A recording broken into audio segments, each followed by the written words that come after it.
Bom dia, meu irmão, minha irmã, que a graça e a paz de Jesus Cristo, nosso Senhor, habite ricamente em vosso coração. Eu sou o pastor Bartolomeu e quero compartilhar a minha devocional com você nesta manhã. A nossa devocional estará fundamentada no texto de Atos, capítulo 18, verso 1 ao 11, e o tema será Cumprindo a minha missão. Então vejamos o que o texto nos diz. Depois disto, deixando Paulo Atenas, partiu para Corinto. Lá encontrou certo judeu chamado Áquila, natural do Ponto, recentemente chegado da Itália com Priscila, sua mulher, em vista de ter Cláudio decretado que todos os judeus se retirassem de Roma. Paulo aproximou-se deles e, posto que eram do mesmo ofício, passou a morar com eles e ali trabalhava, pois a profissão deles era fazer tendas. E todos os sábados discorria na sinagoga, persuadindo tanto judeus como gregos.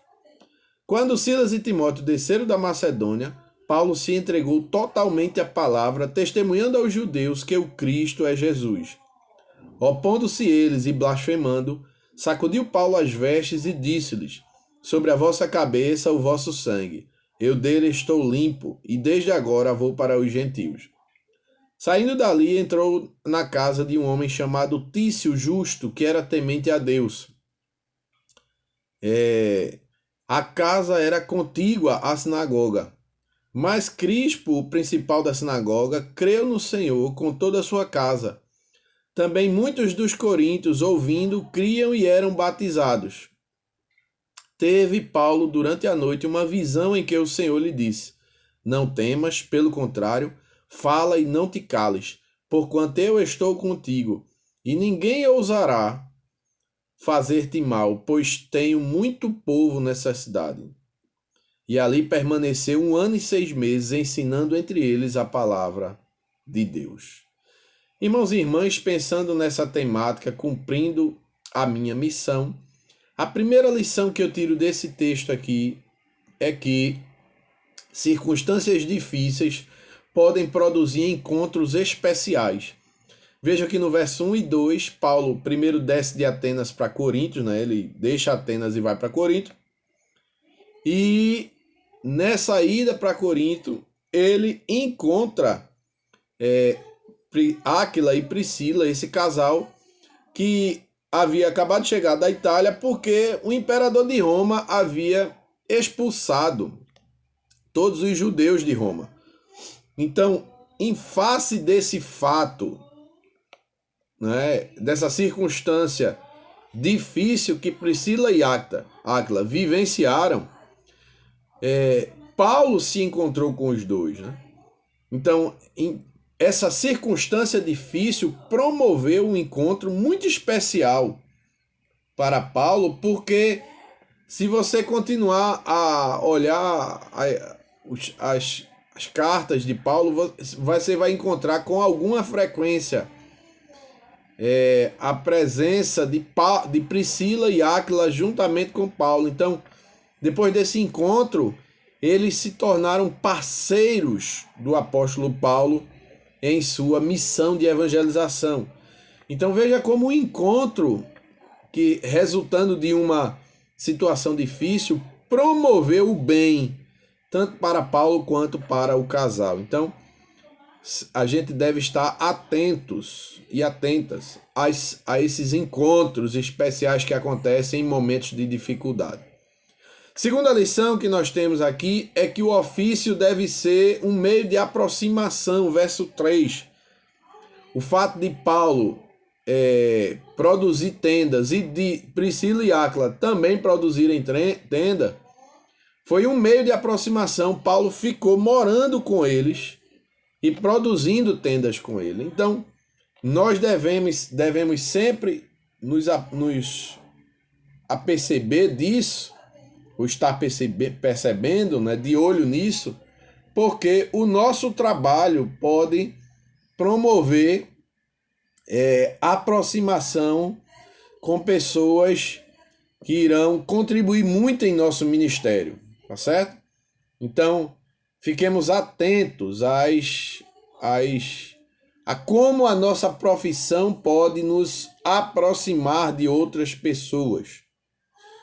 A terceira lição que eu tiro nesse texto é que uma parte do tempo deve ser dedicada à pregação do Evangelho. Verso 4. Paulo trabalhava durante a semana, mas no sábado ele discorria na sinagoga persuadindo tanto os judeus quanto os gregos. Então, me parece claro que é importante, a evangelização ela pode ocorrer dentro do meu trabalho, ela pode ocorrer na minha rede social, nas minhas conversas durante a semana, mas para mim fica claro que também é importante que eu dedique um tempo exclusivo, não é um tempo acidental. Eu estou no trabalho, trabalhando e aparece uma oportunidade e eu falo. Não, me parece também que é necessário que a gente dedique um tempo específico para a pregação do Evangelho, ou seja, um tempo onde eu estarei, de fato, dedicado exclusivamente a anunciar o Evangelho. Nesse tempo pode ser uma conversa com o vizinho, né, com a distância regulamentar, pode ser um bate-papo na internet com alguém, mas o importante é que eu dedique um tempo exclusivamente para a pregação do Evangelho, sem ser uma questão acidental. Certo? A quarta lição que eu tiro nessa manhã é que é recomendável que a evangelização aconteça na companhia de alguém. Verso 5, né?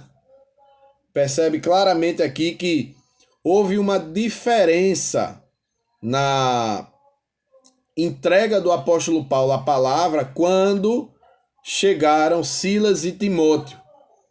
Então é notório que a chegada de Silas e Timóteo deu um up, né?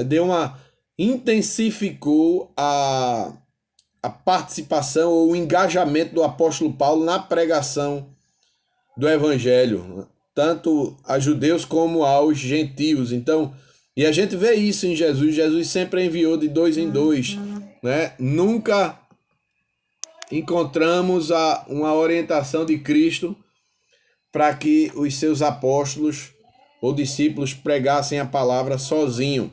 Então ele sempre enviava de dois em dois. Então é muito importante haver parcerias para que você sempre esteja pregando o evangelho com alguém, né? Principalmente quando você estiver na rua.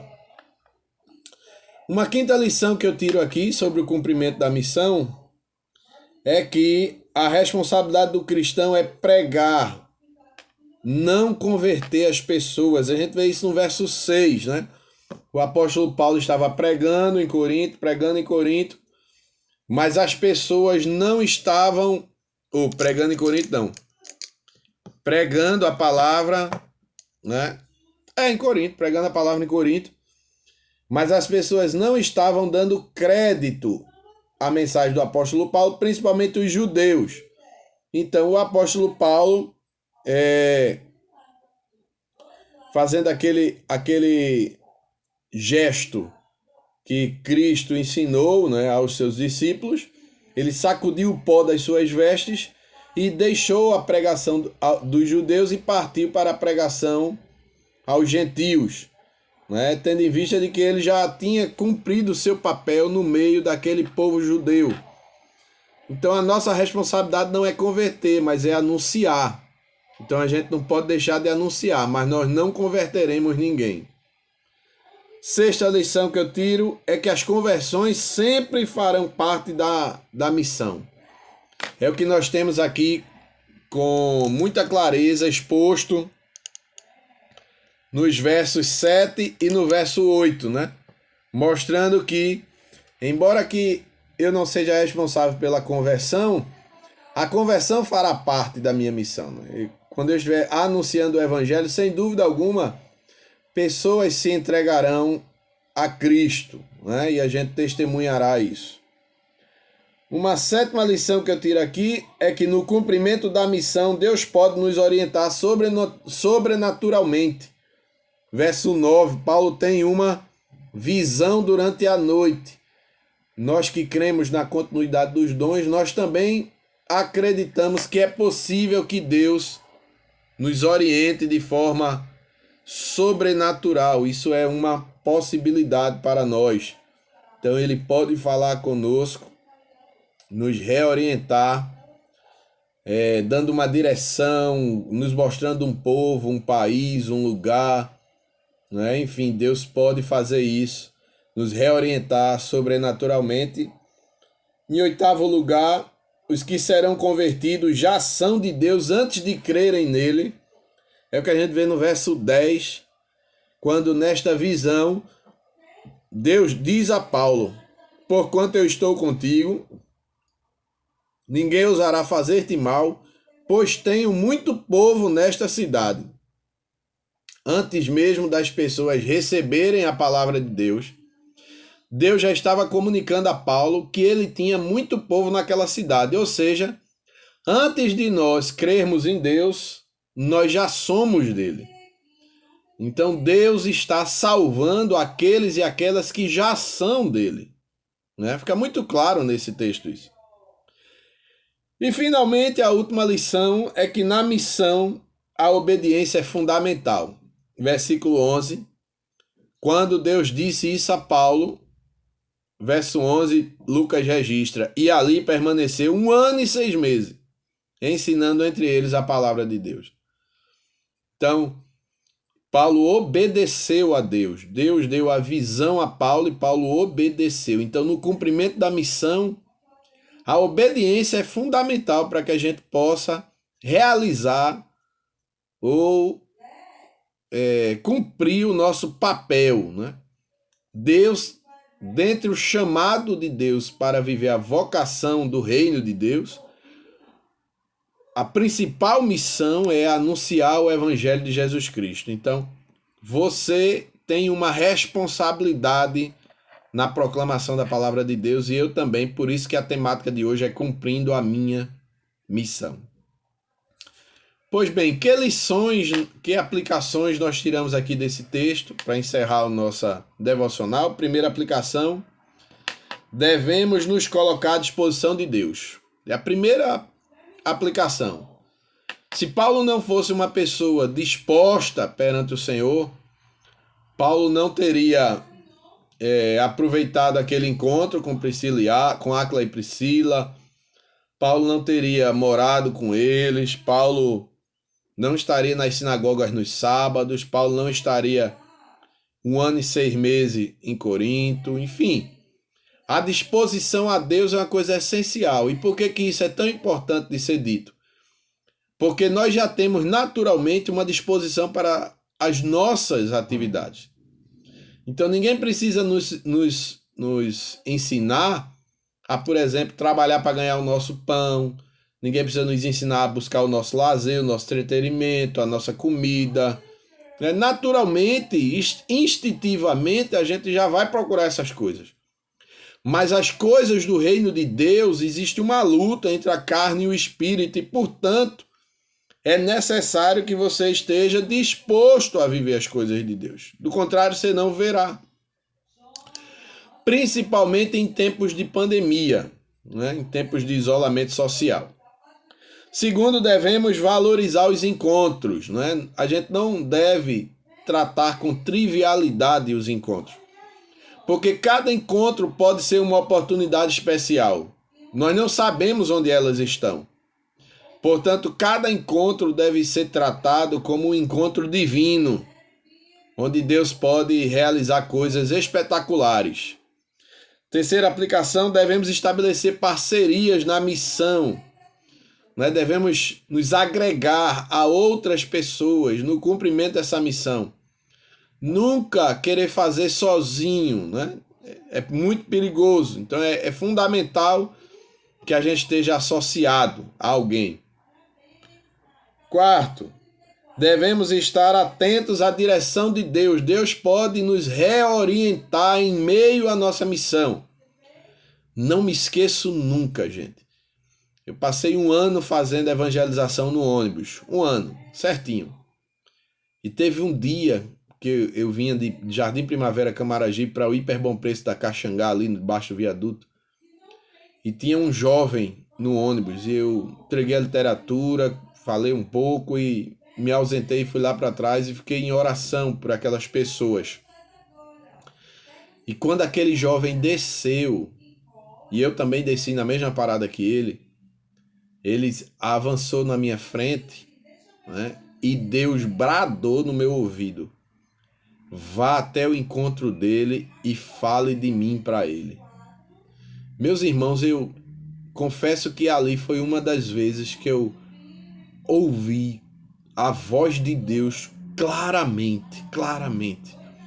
E eu corri até o lado daquele jovem, pedi licença e perguntei se poderia falar uma mensagem para ele. Ele permitiu e eu fui até a porta do trabalho dele, até o hiper, da parada de ônibus até o hiper, falando de Jesus Cristo para ele.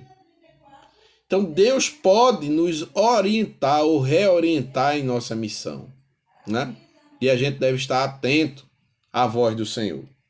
E finalmente devemos obedecê-lo. Isso é fundamental, né? A obediência, inclusive Deus, por várias vezes Deus disse: obediência quero, sacrifício não. O que é que Deus quer de nós, gente? A obediência. Certa vez eu ouvi o pastor dizer, e concordo com ele: Deus não quer o seu melhor, Deus quer a sua obediência. Porque às vezes o nosso melhor é o melhor moldado por várias circunstâncias que a gente estabelece, né? Ah, pastor, eu não estou indo evangelizar, não estou indo para essa missão com vocês porque no momento é o melhor que eu tenho a ofertar. Mas você se encheu de coisas, de atividades e tal. Então essa coisa de estou dando o meu melhor, às vezes o seu melhor não é o máximo que você pode dar. Então o que é que Deus quer de nós? Obediência, engajamento, vivência, dedicação, disposição, doação, entrega, submissão. Tá bom? Então que Deus te abençoe nessa manhã, que a graça do Senhor superabunde em seu coração e você tenha um dia na presença de Deus.